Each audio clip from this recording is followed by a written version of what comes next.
Hey Emma, Yes, Madelyn. what's something that sucks in the middle of the winter?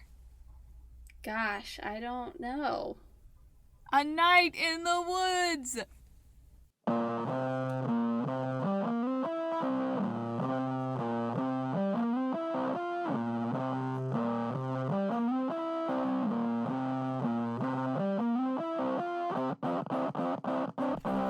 Hello, and welcome to Talk This.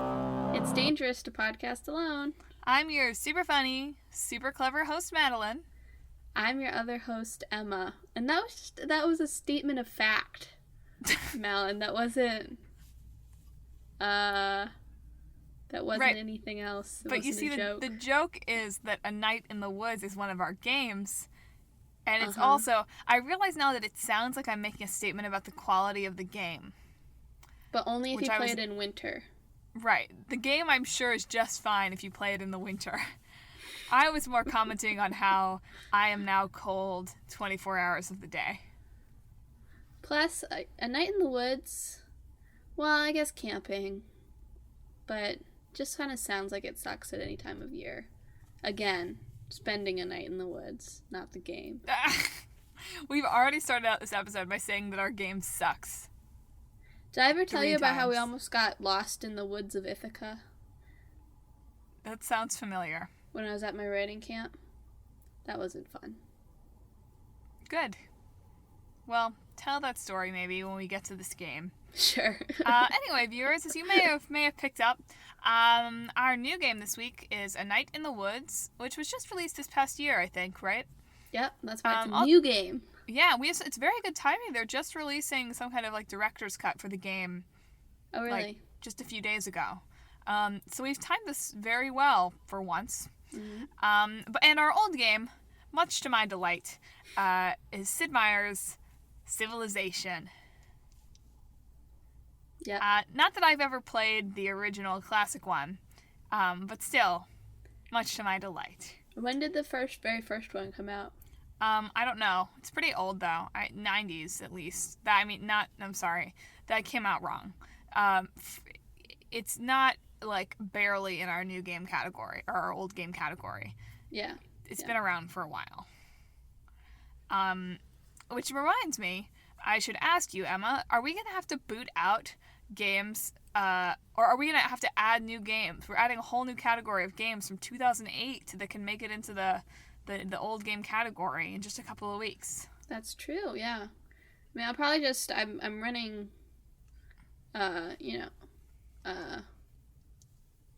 it's good to have another year of games to be able to pick from when I'm just adding one to the hat. So I probably won't, like, switch things out. I'll just, like, start adding ones from 2008. And I was so ready to announce this as the last full episode of Talk This for 2017, but that is not true. Nope. The 31st is a Sunday. You can listen to us as the ball drops if you want. I guess you can. I was like, no, you can't. The episode comes out at noon. But it does come out at noon, And then you The can day save of. it so for later. it could be the last thing you hear going into the new year. Yeah. Maybe Talk we'll this. do a countdown just for you so you can save it. Oh, that's a good idea. Yeah. I like that. Pretend countdown. A pretend countdown. Yes. Yeah, because I was thinking about it as I was walking home. I was like, oh, it's the last episode. And, like, we should talk about that. But then I realized it's not. No, it's not. So it's just another Although, boring episode of Talk This. Because I realized the other day that because our first episode actually released on a Saturday, so our 1 year anniversary will literally be our 1 year anniversary. It'll be the exact same day. Wow. Yeah. All because we accidentally released it a day early. Yeah. I mean, on purpose. I didn't say accidentally. You just said accidentally. No, I I didn't. said because we released it a day early, and then you said all because we accidentally released it. You just let the cat out of the bag. I didn't say that. Okay. Anyway, while we're on the subject of deceit and people who tell you one thing and then do another, let's talk about Civilization. That's a good way to introduce it. Right, though? It's true. That's exactly how the AI in Civilization operates. So Civilization is an interesting old game to talk about, given that Well, I have not played the most recent version of Civilization. I think that the earliest one that I've played is Civilization 3. And even that was some of the expansion packs. So I don't even know if my experience with Civilization technically falls too much into the... I think it still falls into the old game category, but not so much as Civ 1 would have. Yeah, I think it definitely falls into the... Yeah, it does. Because you were You're playing it like, absolutely right. 9 or whatever. Sure. A lady never tells her age, though. Okay. But Civilization, if you have not played it, I don't know whether I should tell you to start or whether I should tell you to run far away. Civilization is also good timing. We are having like very good timing PR-wise this week because Civilization just released some kind of big new expansion for their most recent game. Oh, I think I saw that, like, trending. Yeah, which just, like, introduces Dark Ages and Golden Ages and this whole new... I'll talk about this. Let me introduce the game first. So if you have not played Civilization, and Emma won't agree with this because Emma doesn't like Civilization that much, but Civilization is one of the most addictive games ever invented. Is that fair? You don't like the game, but is that fair? I can see how it would be addictive. I have a childhood resentment of Civilization because I have a couple of very clear memories. A couple, not just one. A couple of very clear memories. Madelyn and I used to play this game called Run Around. Oh, no. Where we'd run around the couch and make up stories together. And I have a couple of very clear memories. Still how memories. we record the podcast. Yeah. I have very clear memories of Madelyn saying, "Oh, okay, I'll play Run Around." And we get 2 sentences in, and then, like, I don't know, Dad comes in or something, and she's like, "Can I play Civilization on the computer?" and abandons me. And that's what makes me good at Civilization. I am ready to turn on my allies for a better opportunity at a moment's notice. Yeah. It's really a tragic story about, like, addicted children. Really.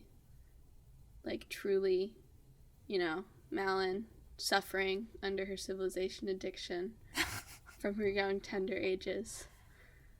Leaving her sister behind to cry. Or probably more like yell at you. Probably. Seems more like what I would have done. Keep spinning this yarn. This is tragic. It's tragic. It seems to have really scarred you. It was. It was really scarring. No, it wasn't. Wow. She admits it wasn't scarring. It's very... I don't have a lot of very clear memories, I feel like, from, like, before a certain age. And I feel like those ones are, like, before that age. So it's like, they stand out to me. Mm-hmm. Well, I'm glad you feel abandoned, and that video games cause that abandonment. Thanks. Anyway, I've tried like 3 times to explain what this game is about. It's almost self-explanatory, except, I mean, not at all. Of course, not from a one-word title, but whatever.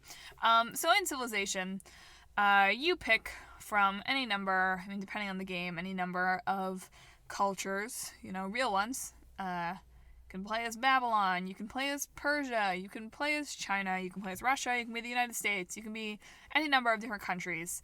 And you start off like way, way, way, way back in like 3000 BC or something, founding your first city.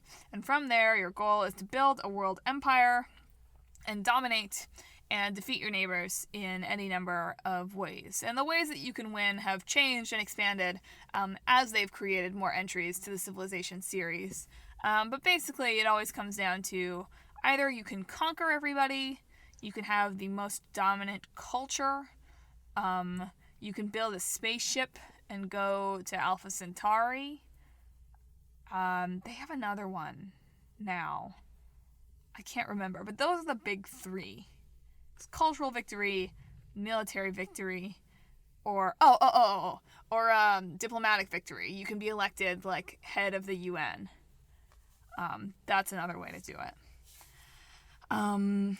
So basically, it's a game all about world domination. And if you're into video game memes, you've probably encountered, and you'll probably encounter on our Instagram this week at Talk This Podcast, memes about just one more turn.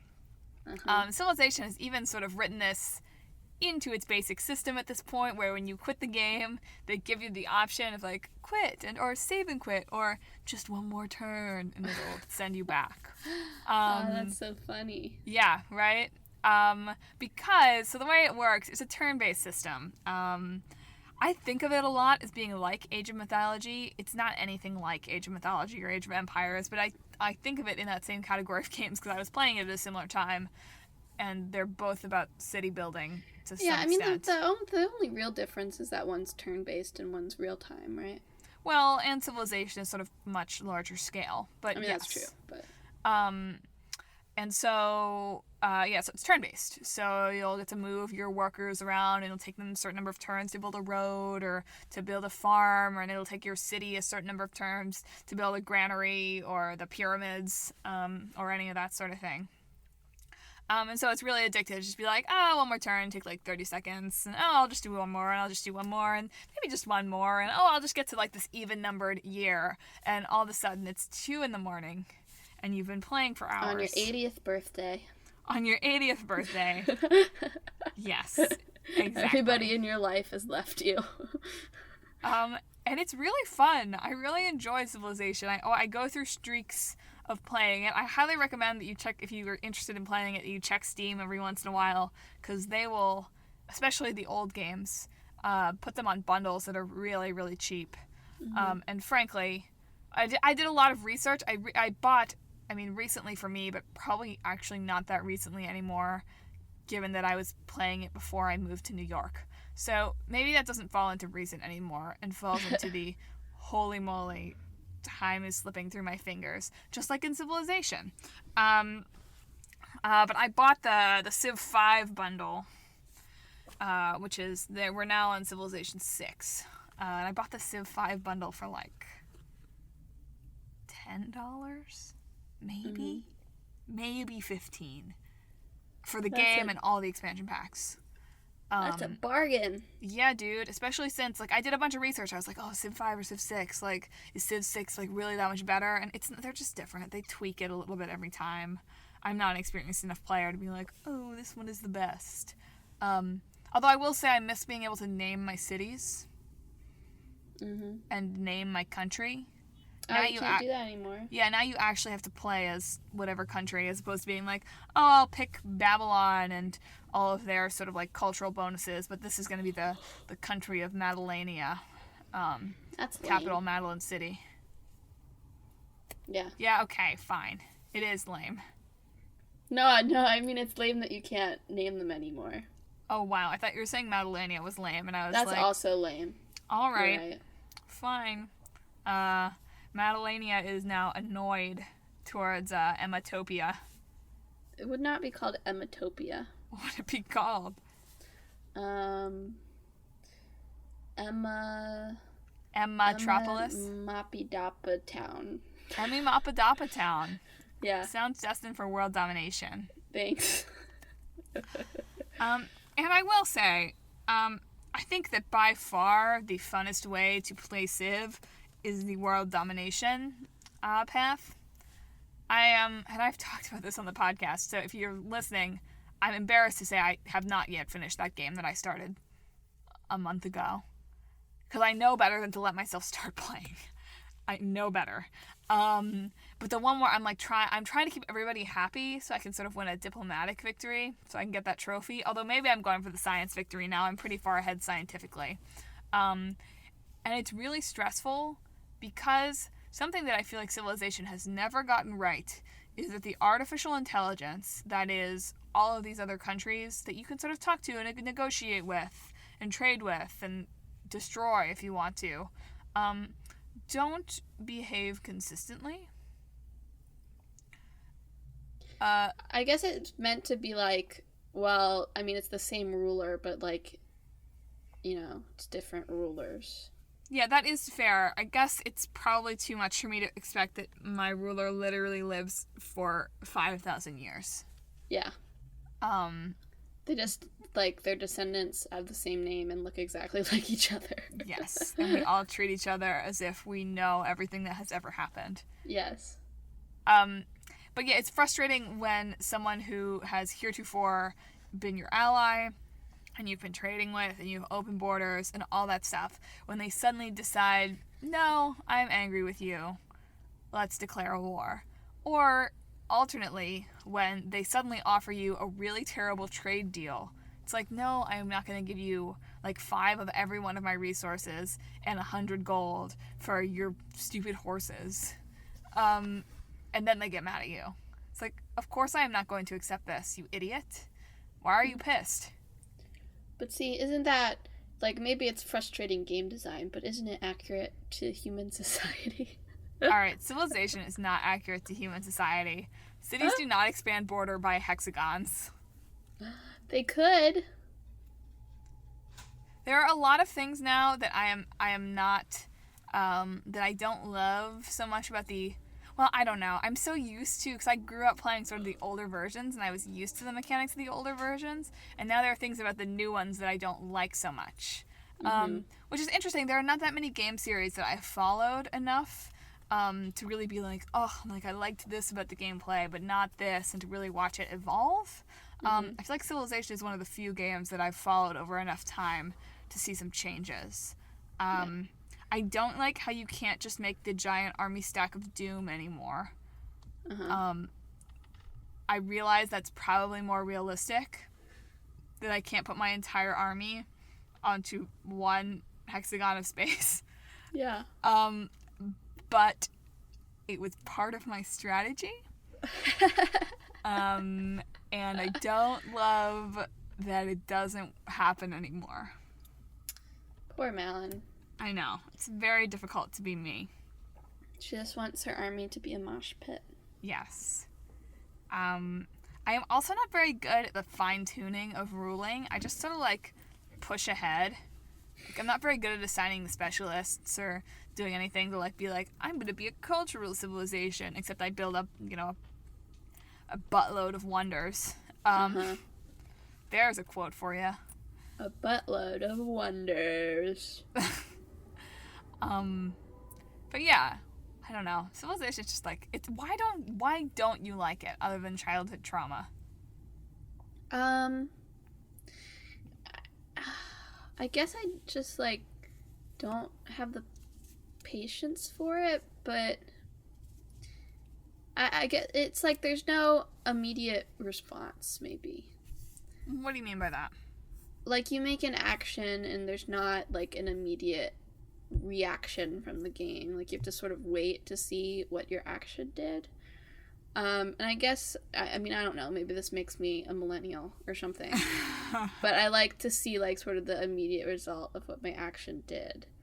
Like, even in games that are more strategy-based, like, you know, Age of Mythology or Fire Emblem, like, you make an action and time moves fast enough that, like, you see what the reaction to the action is from the AI. Whereas in Civilization, like, it might take a few turns before what I did on that turn, like, seems to do anything. That's my impression, at least. I haven't played it for a really long time. I really liked Sid Meier's Pirates when we had it. Yes! Is Pirates in the Hat? I don't think it is. Okay, put Pirates in the Hat. I won't talk about it here. Pirates is a very different game, though. Yeah, exactly. Because I feel like that's also, like, more real-time. Pirates I would describe as being much, much closer to Age of Mythology. Yeah. In gameplay. Yeah. And also kind of, I would be interested in playing that again. I wonder if it's on Steam. I'll have to look into that. Mm-hmm. It's probably not. I can't imagine it was, well, I don't know. Sid Meier must be a rich dude. I don't know. I mean, he must be, right? Yeah. I don't think he actually has that much of a hand in designing this stuff anymore. But he's like James Patterson. He is like James Patterson. That's funny. One other thing I wanted to mention, I read a really interesting article months ago now. I may have already posted it on Talk This somehow, but I'll repost it this week.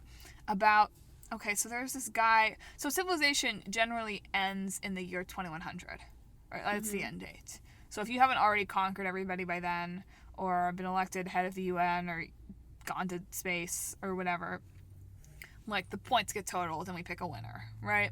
Yeah. But like you do have the option to continue playing. Like, the game's not really going to keep scoring you, and you can't like win trophies or anything, but you can keep playing. You can keep playing indefinitely, right? And so there's this one guy who he found himself locked in some kind of military stalemate, basically. And he wanted to keep playing because he wanted to see what happened, like see if he could win.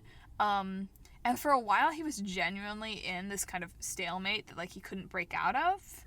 And so he posted this game file online for other people to play and other people to try to figure it out and that sort of thing. But also he just continued playing it and creating this kind of dystopian story around it, this like forever war story. It's really cool and really funny. And yeah, he would start to make choices that would just like prolong this endless war. It's really interesting. I'll have to make sure you read this and take a look at it. Do you remember how long you managed to make it go on? Oh, for a very long time. It might still be going on. I mean, he's played this game. Like, this game is like 10 years old, this file. I mean, he doesn't play it daily or anything. Yeah. But yeah. Crazy. That is crazy. Speaking of crazy, just kidding. Speaking of mental illness, A Night in the Woods. Yeah. That was a rough segue. I'm sorry, people. That was a pretty rough segue. It was like rough and insensitive, and I hope y'all know it was tongue-in-cheek. So Emma, do you wanna summarize this game? I can do my best also, but I'll try. You probably did more recent research than like I played like a little bit of it, and then I was distracted by other things. So I'm like just like what I vaguely remember. I can take. Well, you go ahead and I'll jump in. Yeah, you just jump in to like fill in things, but like you play as May or Mai. I'm not actually 100% sure it's how May. it's pronounced. May, who is I guess like an anthropomorphic cat creature. But you shouldn't get too hung up on that because everybody in your hometown of Possum Town, Possum City. It is Possum Town. Possum Town, is an anthropomorphic animal. So just like don't worry about it. And she has dropped out of college or is taking a semester off or something. It's been described as dropped out, but it seems like yeah. And has come back to her hometown, sort of like as like a drifting thing, and it's not like entirely sure what she's gonna do. And you just sort of like play through her life, like exploring the town, and hanging out with her friends as you choose. But there's also like a weird conspiracy going on that you have to figure one of your out. friends has disappeared and some other people have disappeared and you have to figure that out. It's got a little bit of a choice-based element to it, but they've been very careful to be like, not really though. Yeah, it's really just like which friend you want to know more about. Yeah. I think is really like the choice element of it. And it's another one of these games which I feel like have become very popular recently, where it's like much more story focused than it is gameplay focused. Yeah. Which is maybe a return to a simpler time, frankly. Yeah, I don't like that term. I don't mind story-focused games, but I think that story-focused games should still be somewhat gameplay-driven. Like a game that got a lot of positive press that I still haven't played, but What Remains of Edith Finch. Right, I've heard about there's that. There's like like in the article he posted earlier this week, not today, from the AV Club that was like best levels. There's like a fish level, and it's like a guy doing like, he's like chopping the heads off the fish and moving it, and that's his job, but he's daydreaming on the job. So you use one joystick to control the fish and one joystick to control his daydream, and you have to sort of pay attention to both, because if you start paying too much attention to the daydream, the fish start filling up the screen, and if you pay too much attention to the fish, then you don't do anything in the daydream. And like that's story focused, but it's still gameplay, you know? I don't like, from what I remember from playing it, Night in the Woods does not really have a lot of, like, it really doesn't have, like, a lot of gameplay. It is, like, very story focused. So, I mean, I hate, this distinction is so fuzzy, and I hate this, but it's more on the visual novel side of Yeah, games. it's an adventure game, is what it's called. Right. Yeah, because you're moving, it's like I think you move around and you, like, look at things, so it's, like, point and click. So that sort of makes it more adventure-y than just visual novel-y. And it was making me think back to, and again, this feels like not very long ago, but this was a very long time ago now. It makes me think back to me playing Grim Fandango, which is, like, very much that 90s style point and click kind of game, which I feel like it's interesting to see that resurge. Yeah. Yeah, because that definitely. in the 90s was like, this is what we have the technology to do on your PC. And now that we've sort of moved beyond, we've moved beyond that technologically, but we're seeing that same sort of style come back, which is really interesting to me. Yeah. But in any other year, I think that Night in the Woods would have been, like, one of the, like, most interesting indie games of the year. But this is 2017, and there's been, like, 4 great games every month. So it's sort of fallen by the wayside a little bit. But I was reading some articles saying, like, it's about about the death of small town America. Yeah. Which is very relevant right now, and it's like an interesting perspective for video games to try to deal with. The coal mines in her town, I think, have shut down. And that's a big driving factor in what's going on there, which is something that is happening. Yeah. For better or for worse. It's also, this game has gotten a lot of press for how it deals with, to throw it back to my horrible segue, mental illness. Which is something that video games have not always had a great handle on, but I think is sort of, I don't want to say having a moment, right? Like, you can't really say, like, mental illness is having a moment. It's having a moment. But we're seeing games that are really starting to take this on. Yeah. Which I suppose is not surprising, because as a culture we're really sort of trying to take it on more. But it's interesting, especially that the creators are both very vocal about their own mental illness. One of them hosts a podcast. Did you know one of the creators? I did not know. I should have had him on. But he hosts a podcast about mental illness and that sort of thing. So it's interesting. But yeah, they've been very open about that, and to see it represented in the game in various forms. There's a lot of think pieces about it online. Yeah, it's like, I remember playing it, and I guess, like, it's so strange that they're, like, all anthropomorphic animals. I don't know. I was, like, playing it, it's like, wow, this is so, like, down to earth and, like, weird and, like, you know, it feels like a small town, but they're all, like, a cat and a fox and a bear.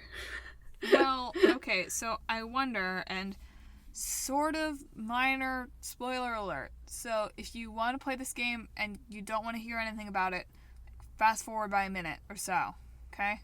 Are you gone? Good.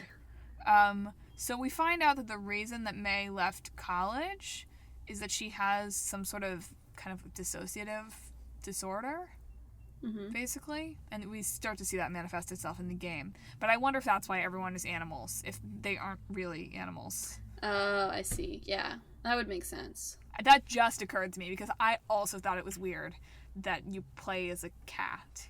Yeah. I mean, it goes with the art style, too. Like, it looks, like, when you look at it, you're like, that looks right. But yeah, that might be it, and you're right. That's my fan theory.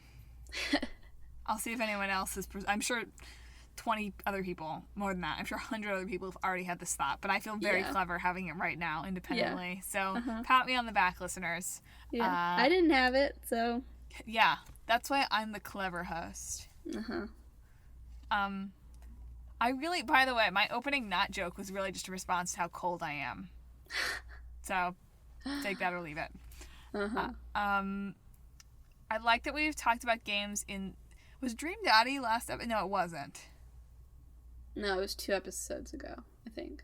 Okay. Oh, this is a spoiler too, though. Never mind. There's a connection between the Dream Daddy's secret ending and something that happens in this game. And yeah. I think it's funny that that's popped up in a bunch of games recently. We've been picking a lot of these. Well, I guess Dream Daddy is like a visual novel, and this is like an adventure game. Mm-hmm. But we've been picking a lot of like the text-based games. How about that? Well, do a better job picking a more interesting game next time, Emma. Excuse me. It's not that they're not interesting. I was just noticing a pattern. Yeah, okay. They're not interesting. It's not that they're not interesting. Pick a better game. Pick a different kind of game. Give our listeners some variety in their lives. No. I'm going to pick, like... I'm going to say I'll do it, and then I'll pick, like... I'm going to say I'll do it, and then I'll pick, like, I don't know. What text-based games do we have in the hat right now? You know much better than me.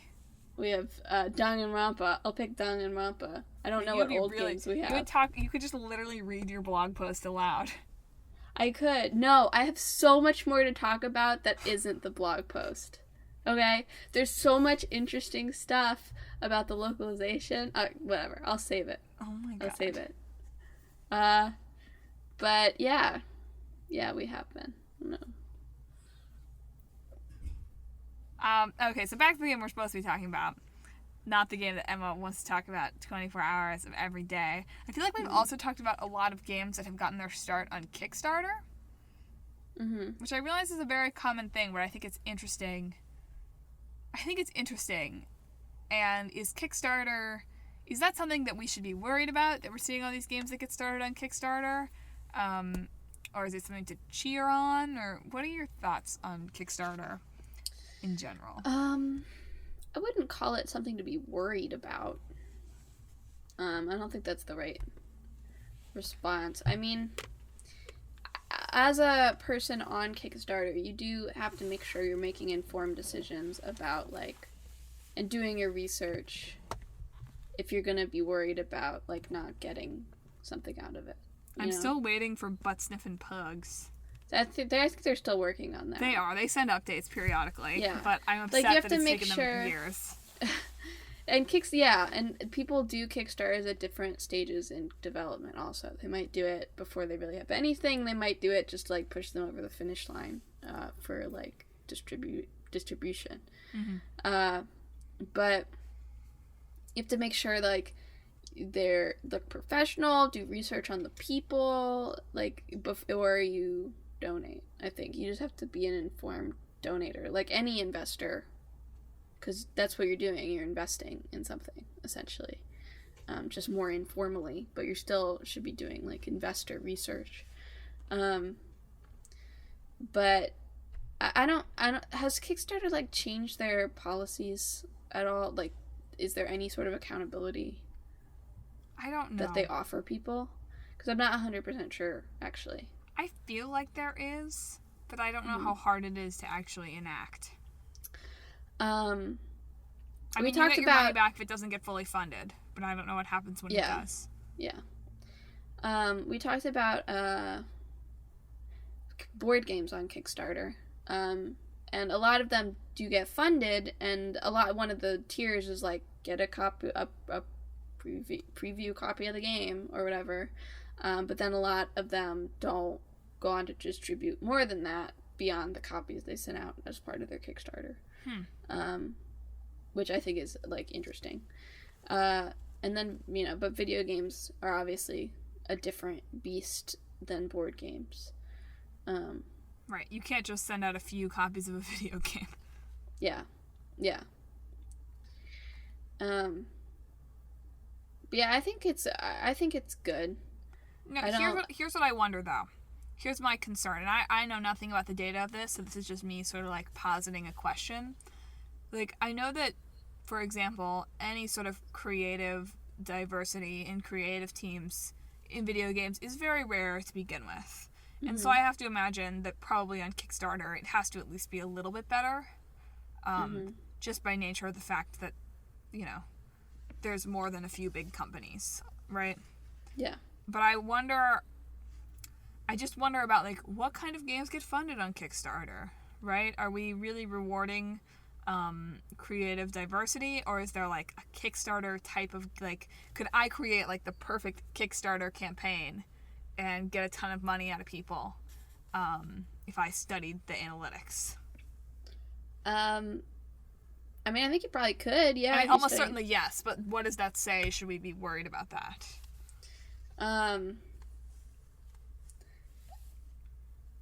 Again, no. I mean, even if you should be worried about that, there's nothing you can do to change that.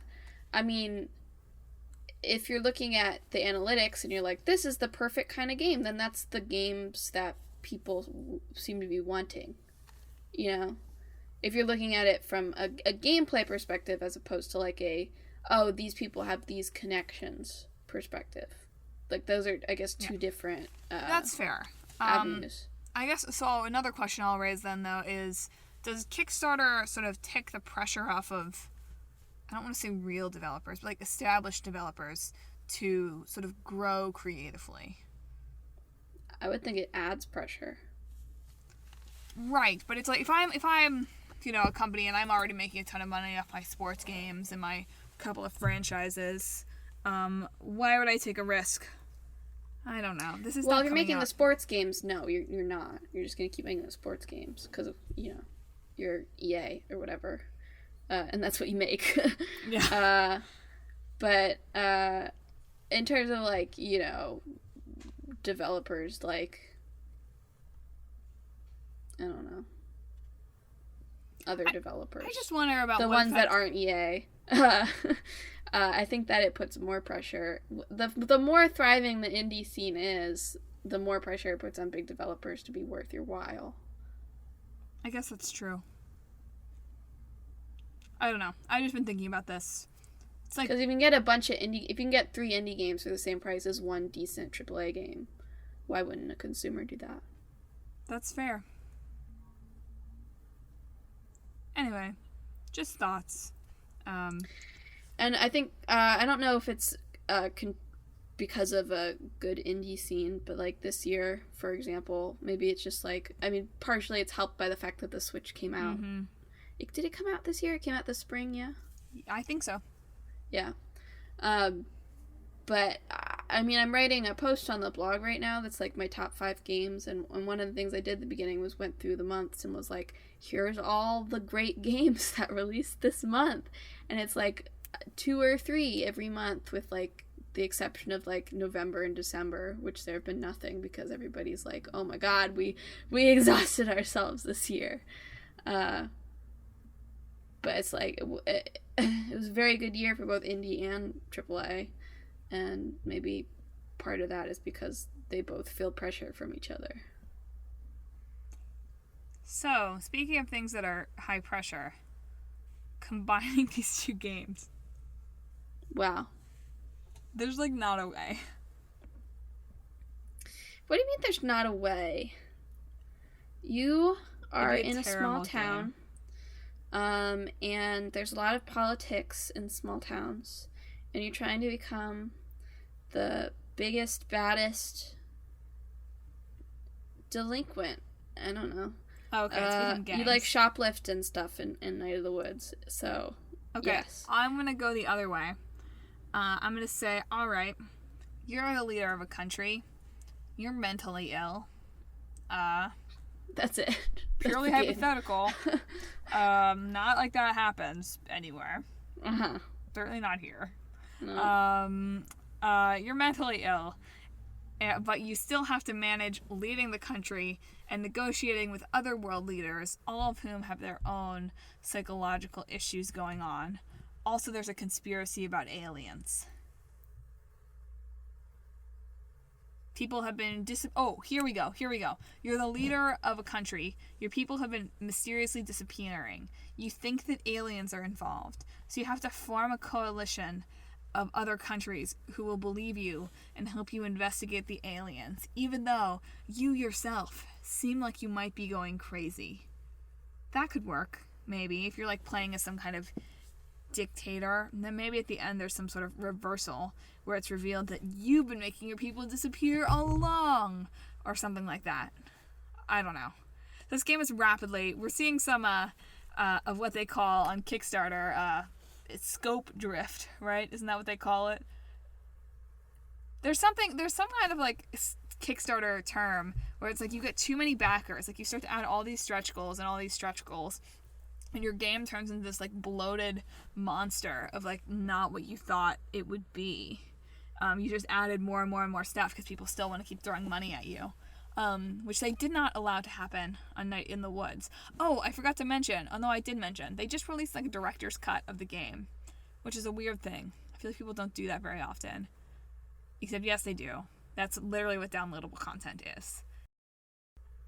Anyway, I've ranted myself into a corner. What do you think about my deranged aliens are taking away my people game? Well, first of all, I would say that I think a director's cut is slightly different from downloadable content. Okay. It's fun. I think it's funny they're calling it a director's cut.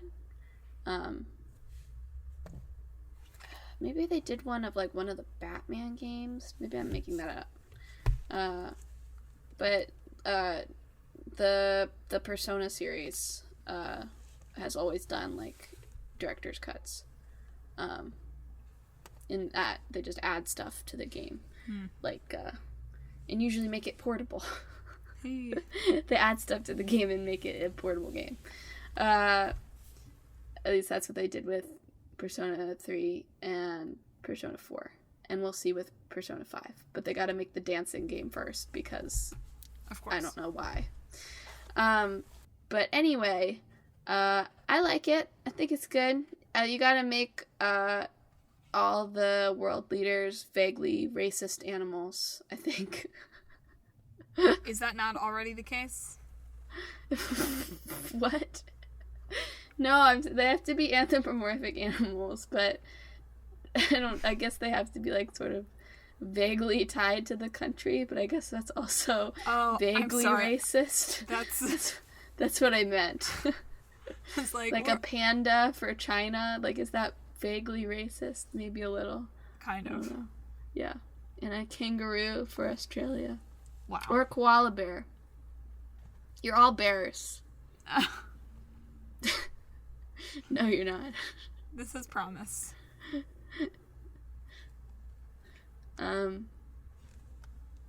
Yeah. No, really, you could just do Civilization, but like with an added, just more of an added, like less of the fun stuff of Civilization and more of the talking to the annoying artificial intelligence. A really awful, terrible Civilization. That's our game idea. Let's put that in a pitch. It's like Civilization, but with less of the fun stuff. Give us money. But see, look. Here's the pitch, though. Okay, so you know this game Civilization that people play for hours and hours at a time and they can't put down. Well, we're going to make less fun Civilization that will appeal to the casual gamer. Because this one, you don't want to play just one more turn. You never want to play again. Doesn't matter, you've already bought the game. You only want to play one turn. One turn at a time. One turn, and then you delete it from your phone forever. You've already bought it. We've already got your money. Who cares? Maybe. I think we have to come up with a better sales pitch. We'll call it Civilization. I like mine, though. I guess it's sort of like... I guess it's not like Bully. I was thinking it was like Bully, but Bully is not actually like that. It's what Bully was marketed as. It's like the marketing campaign for Bully. Where you have to be the biggest, baddest delinquent. And you have to make, like... You have to, like, recruit people to your gang. And you shoplift. And you're also animals. And you can build a spaceship, because that's what shows you do in Civilization. Yeah. And there are cannons. You want to be the first gang to get territory on the moon. So you're in a race against the other gangs of this small town to get to the moon so that you can lay your claim on it first. Well, folks, I've got to get going because I got to get working on my spaceship so that Madelyn can be the first gang on the moon. But thank you for tuning in to this, not the last episode, just a normal episode of the year. For Talk This. Next week, though, we will be doing the Talk This Year in Review. Even though it will still not be the last episode, but it will be the last side quest episode of the year. So we will be talking about our year in gaming. Our Christmas gift, or late Hanukkah gift, or early Kwanzaa gift, or late winter solstice gift to you. Yes. Hear all about our lives. Anyway, if you want to know more about us and stuff, you should follow us on Facebook, Instagram, Twitter. We're at Talk This Podcast on all of those, or just Talk This It's Dangerous to Podcast Alone on Facebook. So give us a like or a follow and see all the cool stuff that we post. You can visit us at our website, www.talkthispodcast.com. You can find our episodes there, as well as blogs and other show content. That's super fun, and we will recommend you take a look. We've got a YouTube channel. The new year, it's going to be very exciting. It's Talk This Sisters on YouTube. It's Talk This Sisters on YouTube.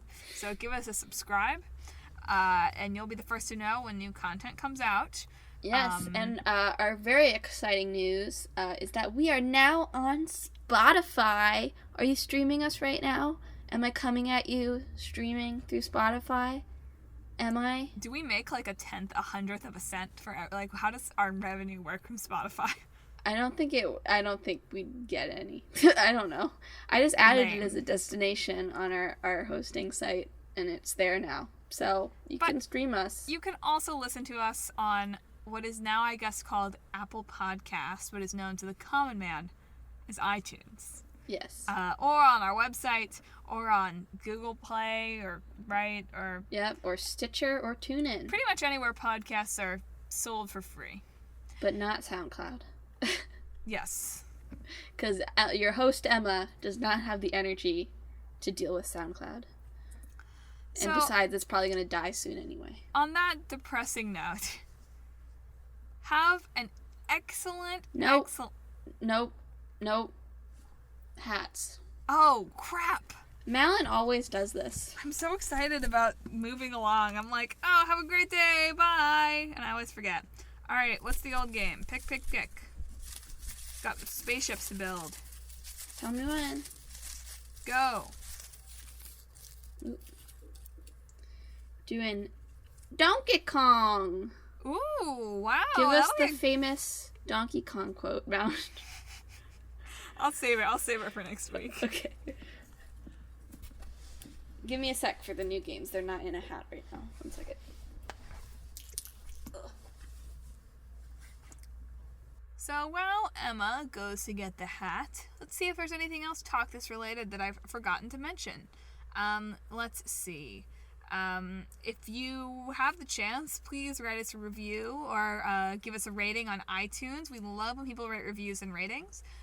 Or post on our Facebook page and that sort of thing. Tell us what you like about the show, what you don't like. 2018 is coming. We'd love to make some changes to make our audience as happy as possible. So let us know if you've got any ideas. Emma, you ready for the new game?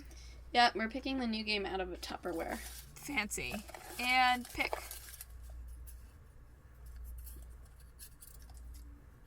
Hidden Agenda. Wow. That'll be fun.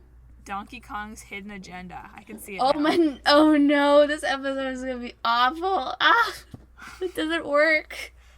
There's no way to make it work. I'm sorry, listeners. Wow. But thanks for listening anyway. On that defeated note, thank you for tuning in, and have an excellent, excellent, excellent freezing cold, unless you live somewhere where it's not cold, week.